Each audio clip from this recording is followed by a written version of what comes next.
Baik pemirsa TVmu, kembali lagi dalam podcast TV Show TV Muhammadiyah. Ngobrol sering-sering tanpa boring, hanya di sini tempatnya. Oke, kita lanjut lagi nih. Kita ngobrolin tentang bedah laparoskopi. Nah, ini kita di sini ada bersama dengan Dr. Caroline Tirta Jasa SPOGK. Nah, Dok, ini bisa dijelaskan lagi, Dok, mengenai sebenarnya apa sih bedah laparoskopi itu, Dok? Oke, bedah laparoskopi ini adalah bedah minimal invasif. Kalau bahasa Inggrisnya itu minimally invasive surgery. Jadi bedah yang berbeda dengan bedah konvensional biasa yang membuat irisan lebar di perut ya. Kalau pernah seksio sesaria itu irisannya bisa 10 sampai 15 cm lebarnya di perut ya. Nah, makin lebar insisi atau irisan di kulit perut, tentunya akan lebih sakit ya, sembuhnya juga lebih lama. Nah, makanya ditemukanlah bedah laparoskopi ini, minimally invasive surgery ini. Tujuannya supaya pasiennya lebih nggak sakit dan sembuh lebih cepat dengan membuat insisi yang kecil saja. Jadi insisi yang dibuat di perut itu hanya setengah sampai 1 cm, jadi kecil banget tuh.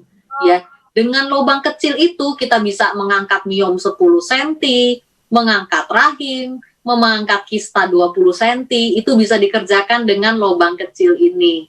Itu uniknya bedah laparoskopi. Iya, canggih ya, Dok ya, dengan Betul.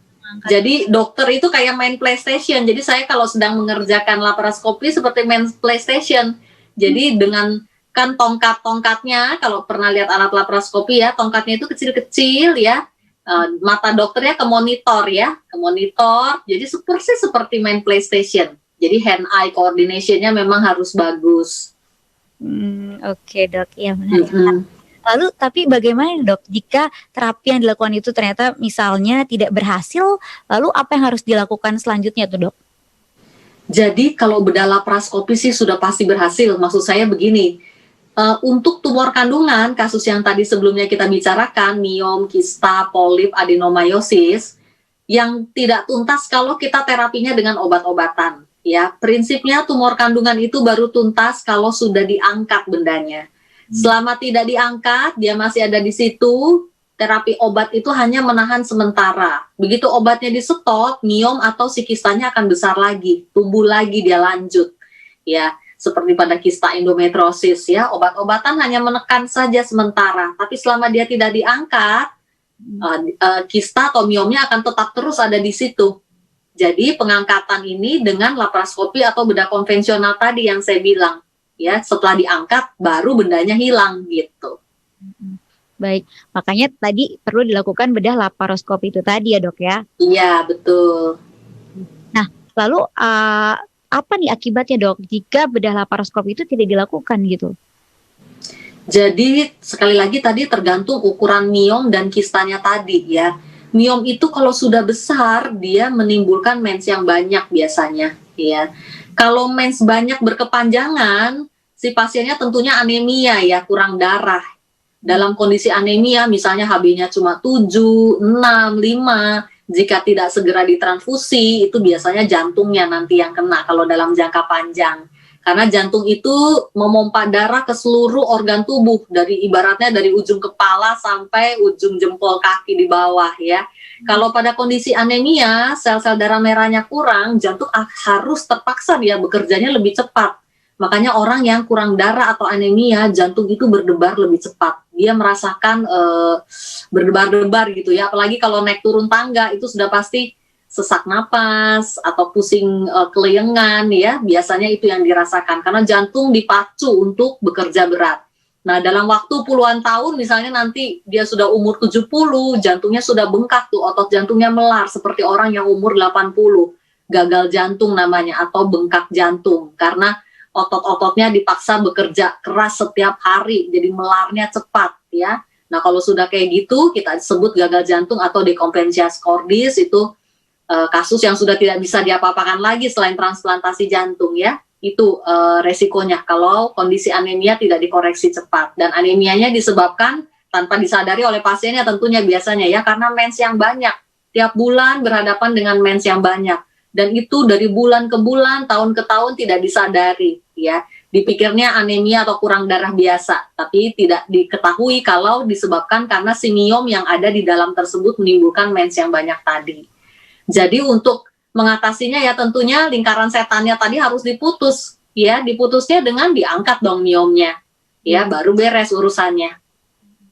Iya, jadi jangan dianggap sepele itu dok ya, karena kan kadang kita perempuan mungkin nggak apa-apa gitu, padahal itu ternyata efeknya sangat bahaya sekali gitu ya. Iya betul, karena itu pentingnya screening ginekologi sebetulnya, ya. Screening ginekologi ini harus dilakukan oleh semua perempuan, ya, terutama perempuan masa usia reproduksi, meliputi pap smear dan USG transvaginal. Itu yang selalu saya katakan ke semua pasien saya.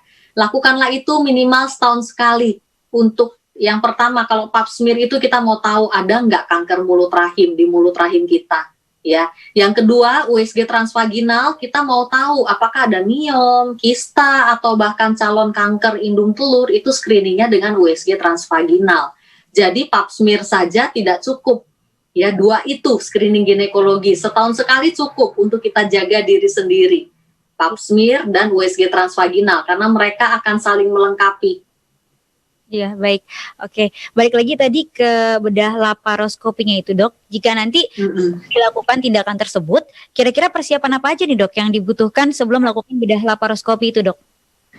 Jadi kalau sudah dicek, yang pertama adalah pasien tersebut harus datang dulu. Misalnya pasien harus datang ke saya, biasanya saya akan lakukan USG transvaginal terlebih dahulu untuk menentukan ukuran dan posisi tumor kandungan tersebut dan metode macam apa yang akan kita pakai untuk mengangkatnya.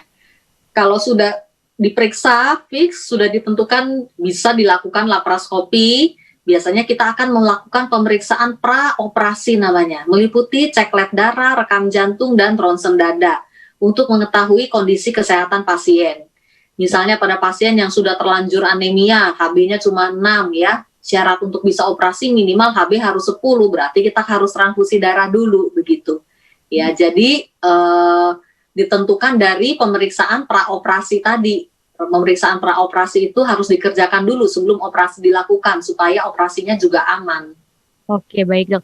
Cuma kita kan yang namanya manusia nih dok ya, pasti kan kita mau apapun itu pasti suka ada perasaan aduh deg-degan, khawatir gitu ya dok ya. Nah ini tim medis ataupun dokter meyakinkan narasumber untuk bisa melakukan bedah laparoskopi ini, dan biasanya memang berapa sih dok, berapa lama dilakukannya bedah tersebut?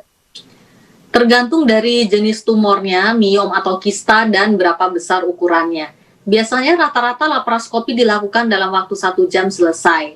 Sekali lagi tergantung tadi ya dari ukuran dan tingkat perlengketan dengan organ di sekitarnya. Kalau perlengketan hebat ya kita harus bebaskan dulu perlengketannya baru bisa diangkat tumornya tersebut. Iya. Kalau untuk meyakinkan gimana dok? Biasanya tim medis apa yang dilakukan?